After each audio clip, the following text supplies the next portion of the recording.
నిన్నటి వీడియో చూశారు కదండి. చాలా రోజుల తర్వాత, చాలా రోజులు కాదు చాలా ఇయర్స్ తర్వాత నేను ఒక డివోషనల్ ట్రిప్కి వెళ్తున్నాను.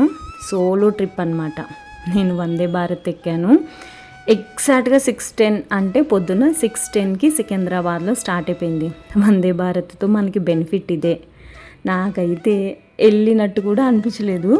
కూర్చున్నాము, స్టార్ట్ అయింది. నేనైతే కొంచెం కంగారుగానే వెళ్తాను. ఏ ట్రావెల్ అయినా కానీ ఎందుకో తెలీదు, నేను లేట్గా వెళ్తూ ఉంటాను అనమాట. ఒక్కొక్కసారి ట్రైన్ మిస్ అయిపోద్దేమో అని కూడా నాకు కూడా అనిపిస్తుంది. ఇవాళ కూడా అలాగే పరిగెత్తుకుంటూ వెళ్ళాను అనమాట. ఇంకా ఎక్కడో ఒక చోట ఎక్కేసాను. నాది C1, నేను C18కి వెళ్ళిపోయాను అనమాట. అదొక మైనస్. చూసుకోకుండా వెళ్ళిపోయాను. చాలా దూరం నడవాల్సి వచ్చింది ట్రైన్ స్టేషన్లో ఇవాళ. ఇంకా కూర్చున్న ఒక 15-20 మినిట్స్ తర్వాత వాళ్ళందరూ వచ్చారు. ఏమన్నా ఇష్యూస్ ఉంటే సోన్సో నెంబర్కి కాల్ చేయండి. ఫ్లైట్లో ఎలా చెప్తారో ఇక్కడ కూడా అలాగే చెప్పారనమాట. ఇది ఒక ఎగ్జాంపుల్ నాకు మంచిగా అనిపించింది. న్యూస్ పేపర్ ఇస్తారు, అదంతా బాగానే ఉంది. ఒక 1.5 అవర్ తర్వాత అనుకుంటా స్నాక్ లాగా ఇవి ఇచ్చారనమాట. ఇది వచ్చేసి టీ పౌడరు. మనం హాట్ వాటర్ ఇస్తారు, ఆ హాట్ వాటర్లో ఇది మిక్స్ చేసుకొని తాగేయడమే అనమాట. అన్నీ తిన్నానా అంటే అవునండి, అన్నీ తినేసాను. నేను టికెట్ 1 మంత్ బ్యాక్ బుక్ చేశాను. బుక్ చేసుకున్నప్పుడే డయాబెటిక్ ఫుడ్ బుక్ చేశాను అనమాట. అందుకని చెప్పేసి లో క్యాలరీస్, కార్బ్స్ ఉన్న ఫుడ్ ఇలా సర్వ్ చేస్తారనమాట వాళ్ళు. అది స్నాక్స్ ఇచ్చిన తర్వాత ఒక 1 అవర్ తర్వాత బ్రేక్ఫాస్ట్ తీసుకొని వచ్చారు. ఇందులో వచ్చేసి boiled carrot and green peas, కొంచెం పొంగలి, కొంచెం సాంబారు తీసుకొని చట్నీ ఇది ఇచ్చారనమాట. దీని తర్వాత కావాలంటే మనం హాట్ వాటర్ అడగొచ్చు, లేదు అని అంటే మన స్నాక్తో పాటు టీ కూడా హాట్ వాటర్ అడగొచ్చు టీ తాగడానికి. ఆ టీ పౌడర్లో షుగర్ ఉందా అంటే షుగర్ ఉంది. నేను ఎక్కడికి వెళ్తున్నాను అనేది మీకు ఏమన్నా ఐడియా ఉంటే ఇప్పుడే కమెంట్ చేయండి. నేను ఎక్కడికి వెళ్తున్నాను అనేది ఈ వీడియోలోనే మీకు తెలిసిపోతుంది. ఇంకా బ్రేక్ఫాస్ట్ కూడా చేసేసిన తర్వాత మనకి ఎంత ఫాస్ట్గా వెళ్తుంది ట్రైన్ అనేది ఇక్కడ తెలియట్లేదు, కానీ 120-130 స్పీడ్లో వెళ్తుందన్నమాట. కొంచెం ఇంకా అటు ఇటు దిక్కులు చూసి పాటలు విన్న తర్వాత ఇదిగో ఇప్పుడైతే లంచ్ తెచ్చారు. 12:30కి తెచ్చేసారు లంచ్. ఇంకా లంచ్లో అయితే 2 చపాతీలు, కొంచెం రైస్, ఒక పప్పు, ఒక ఆలూ ఫ్రై, కర్డ్, ఇంకా నాకు తెలిసి ఇది పన్నీర్ కర్రీ అనుకుంటా, పన్నీర్ గ్రీన్ పీస్ కర్రీ. ఇంకా ఇది కూడా తినేసిన తర్వాత ఒక నాప్ వేసాను. మళ్ళీ ట్రైన్ చూసారా 120 స్పీడ్లో వెళ్తుంది. గుర్తుపట్టారా ఎక్కడికి వెళ్తున్నాను? సికింద్రాబాద్ టు తిరుపతి. ఇంకా 70 కిలోమీటర్స్ ఉంది. ట్రైన్ అయితే చాలా ఫాస్ట్గా వెళ్తుంది. ఓకే, నేనైతే ఎగ్జాక్ట్గా వందే భారత్లో ఉన్న బెనిఫిట్ ఏంటి అంటే కరెక్ట్గా స్టార్ట్ అవుతుంది, కరెక్ట్గా ల్యాండ్ అవుతుంది. బిఫోరే ల్యాండ్ అవుతుంది కానీ ఆఫ్టర్ ల్యాండ్ అవుతుంది నా ఒపీనియన్. ఎందుకంటే నేను ఇదివరకు కూడా ఒకసారి ట్రావెల్ చేశాను. కర్నూలు వెళ్ళాను, యశ్వంతపూర్ బెంగళూరు వందే భారత్ ఎక్కాను అనమాట. కర్నూలు వెళ్ళాను. ఇక్కడ 5:30 కంటే 5:30కి స్టార్ట్ అయింది. 8:10 అంటే 8:10కి కర్నూలులో దింపేసింది నన్ను. ఇప్పుడు కూడా అలాగే మార్నింగ్ 6:10కి ఎక్కాను. తిరుపతి వెళ్ళేసరికి ఎగ్జాక్ట్గా 6:35 అయ్యింది, దిగిపోయాను, దింపేసింది. ఇంకొకటి ఏంటంటే అక్కడ కూర్చొన్నాను నేను, జనాలు దిగేంత వరకు ఎందుకులే రష్లో వెళ్ళడం అని. వాళ్ళు వచ్చి చెప్తున్నారు మీరు దిగకపోతే ఆటోమేటిక్గా డోర్స్ లాక్ అయిపోతాయి అని చెప్పి. ఇంకా అందుకని ఫాస్ట్గా దిగేశాను. ఇక్కడైతే ఇంకా నెవర్ ఎండింగ్ అంటే అన్ఫర్గెటబుల్ ట్రావెల్ అనమాట ఇది నా లైఫ్లో. నేనైతే 100కి 200% ఫుల్లీ సాటిస్ఫై అయిన దర్శనం కానివ్వండి, దేవుణ్ణి చూడడం కానివ్వండి, అంతా అసలు మర్చిపోలేని ట్రావెల్ ఇది నాకు నా లైఫ్లో. నేను ఫర్ ద ఫస్ట్ టైం నేను ఇంత మంచిగా దర్శించుకున్నాను దేవుణ్ణి. నాకు చాలా డిప్రెషన్లో ఉన్నాను నేను టికెట్ బుక్ చేసుకునేటప్పుడు. టికెట్ బుక్ చేసుకునే ముందరే నేను నా ఫ్రెండ్తో మాట్లాడాను. తనతో మాట్లాడిన తర్వాతనే నేను టికెట్స్ బుక్ చేసుకున్నాను. 1 మంత్ బ్యాక్ బుక్ చేశానని చెప్పాను కదా. అప్పుడైతే నిజంగా చాలా డిప్రెషన్లో ఉన్నాను.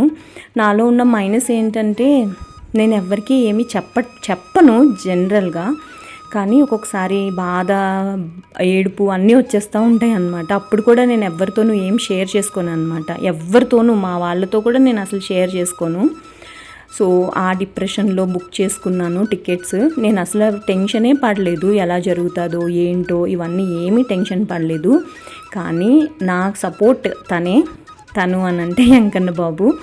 అసలు లైఫ్లో మర్చిపోలేని జర్నీ అనమాట ఇది. నాకు చాలా చాలా ఎంజాయ్ చేశాను. అంతా చాలా బాగా జరిగింది. అన్ఎక్స్పెక్టెడ్గా కూడా చాలా జరిగాయి. అసలు నేను ఎక్స్పెక్టే చేయలేదు. నేను చాలా నార్మల్గా వెళ్ళాను. నేను నార్మల్ మనిషిని, నార్మల్ హ్యూమన్ బీయింగ్ని నేను. అలాంటిది నాకు చాలా బాగా జరిగింది. I must say thanks to my friends. నేనైతే నేను వాళ్ళకి ఎప్పటికీ రుణపడి ఉంటాను. నాకు అంత మంచిగా జరిగిందనమాట. మేము పెద్ద తిరుపతి అంటామన్నమాట. పెద్ద తిరుపతి వెళ్తే అసలు ఇవంతా వ్యూ చూసి చాలా ప్రశాంతంగా అనిపిస్తుంది కదా. ఆ కొండలు, ఆ గాలి, ఆ వాతావరణము అసలు ఎంత బాగుంటుందో కదా. నాకు కూడా అలాగే ఇక్కడ చెకింగ్ చాలా నడుస్తుందన్నమాట. నేను బుక్ చేసినప్పుడు నాకు అక్కడ రష్ ఎలా ఉందో తెలియదు, కానీ మేము వెళ్ళినప్పుడైతే తిరుమలలో చాలా రష్గా ఉందన్నమాట. అన్ఎక్స్పెక్టెడ్ మరేమో నాకు కూడా తెలీదు. చాలా జనాలు ఉన్నారు. అసలు అంటే ఖాళీ లేదన్నమాట, అంతమంది ఉన్నారనమాట. అయినా కానీ చాలా బాగా జరిగింది దర్శనం అయితే. నాకు I must say that I am blessed. నేను చాలా బ్లెస్ చేసుకుని ఉన్నానండి. దేవుడు నాకు ఇంత ఘనం ఇచ్చాడు అని చెప్పి. మనుషులు, మన చుట్టుపక్కల ఉన్న వాళ్ళు మంచిగా ఉంటే, మనం మంచిగా ఉంటే మన చుట్టుపక్కల ఉన్న వాళ్ళు మంచిగా ఉంటారని అంటారు కదా. మేబీ నేను మంచి కాకపోవచ్చు, కానీ వాళ్ళైతే చాలా మంచోళ్ళు. Thank you so much. నేను పేరు కూడా చెప్పాలి అని అనుకోవట్లేదండి, ఎందుకంటే నాకు కూడా ఇష్టం లేదు పేరు చెప్పడము. అందుకని చెప్పి ఏమీ అనుకోవద్దు ప్లీజ్. నేను పేరైతే చెప్పట్లేదు, కానీ మేమైతే చాలా రుణపడి ఉంటాము మీ ఫ్యామిలీకి, మీకు. Thank you so much. చాలా బాగా జరిగింది. ఘాట్ రోడ్స్లో వీడియోస్ తీద్దామని అనుకున్నాం, కానీ వీడియో తక్కువ తీసాను అనమాట. ఇలా ఎక్కుతూ ఉంటే చెవుల్లో నుంచి మన ఫ్లైట్లో వెళ్తే ఎలాగా ఇది ఉంటుందో నాకు అలా అనిపిస్తుంది. మీకు కూడా అలాంటి ఫీలింగే ఉంటుందా? అసలు ఎంత బాగుందో చూసారా వ్యూ. ఈ వ్యూకే కడుపు నిండిపోతుందండి. నాకు ఫర్ ద ఫస్ట్ టైం ఒక కొండ ఉంది ఇక్కడ, మీరు పనిగట్టుకుని చూడండి. ఇక్కడ వెంకన్న బాబు రూపులాగా ఒక రాయి షేప్ ఉందన్నమాట. అసలు అది ఆపి చూపిస్తే అమ్మో ఇలా ఉంటుందా, నాకు అసలు ఫస్ట్ అక్కడ చూడు అంటే నాకు అర్థం కాలేదు.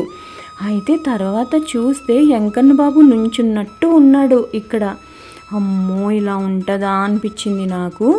గరుడ ఉంటుంది అని నేను చూశాను దిగేటప్పుడు ఎక్కేటప్పుడు, కానీ ఇదైతే ఎక్కేటప్పుడు అనమాట. వెంకన్న బాబు ఈ ఫ్యాన్కి లెఫ్ట్ సైడ్లో చూడండి పనిగట్టుకుని చూపించారనమాట.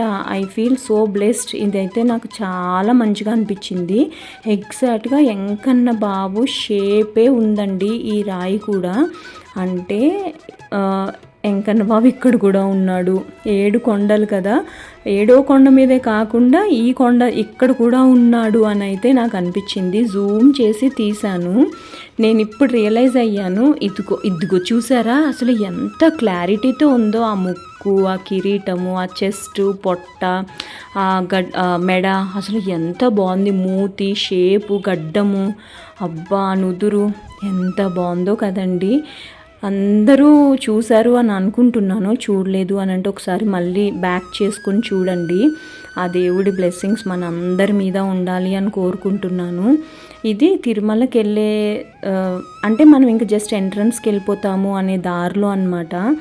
ఆ దేవుడు ఆశీస్సులు అందరి మీద ఉండాలి అని కోరుకుంటున్నానండి.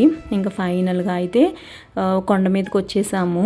అసలు కొండ మీద వాతావరణమే వేరుంటుంది కదండి. వేడిగా ఉంది, కానీ చాలా ప్రశాంతంగా ఉంది.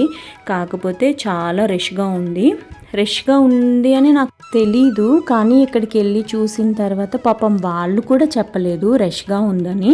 కానీ ఇక్కడికి వెళ్ళిన తర్వాత తెలిసింది ఏంటి, కింద ఆ టోల్ దగ్గర చూశారు కదా ఎంత రష్ ఉందో. ఇంకా పైన కూడా కిందే అంత రష్ ఉంటే పైన కూడా చాలా రష్గా ఉంటుంది కదా. That Friday, Saturday, Sunday 3 days holidays.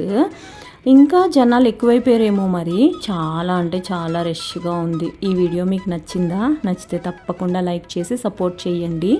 Next ఏం చేసాము, ఏంటి, ఎలా అయ్యింది దర్శనం, అదంతా నెక్స్ట్ వీడియోలో చెప్తాను. ఇంకొక వీడియోతో మళ్ళీ కలుస్తానండి. అంతవరకు బాయ్ అండి.